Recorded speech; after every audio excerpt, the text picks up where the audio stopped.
সবাই বলে যে সয় সে রয়, কিন্তু কেউ এটা বলে না যে সয় সে ক্ষয়ও। তার কিছুটা ক্ষতিও হয়তো হয়।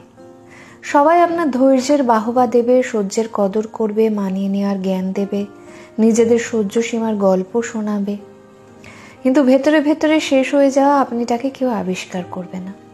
সবাই আপনার বদলে যাওয়াটাই দেখবে, বদল হওয়ার কারণটা খুঁজবে না। পুড়ে ছাই হয়ে যাওয়া মনটাকে কেউ জল দিয়ে শান্ত করবে না, বরং সমালোচনা করে আগুনটা আরো উস্কে দেবে। কাটা ঘায়ে মলম নয়, মানুষ নুনের ছিটে দিতে ওস্তাদ। আবার আপনার সহনশীলতা অন্যদের কাছে এমন একটা অভ্যাসে দাঁড়িয়ে যাবে যে আপনি একটা দিন অসহ্য হয়ে প্রতিবাদ করলে আপনি ভালো থেকে মুহূর্তে খারাপ হয়ে যাবেন।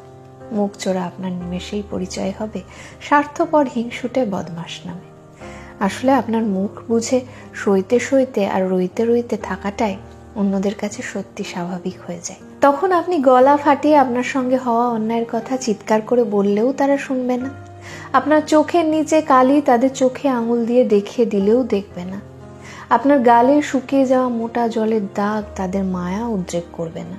তারা জানে ওর ভীষণ ধৈর্য, ও ঠিক সহ্য করে মানিয়ে নেবে। তারা কেউ বলবে না পরিবর্তন দরকার।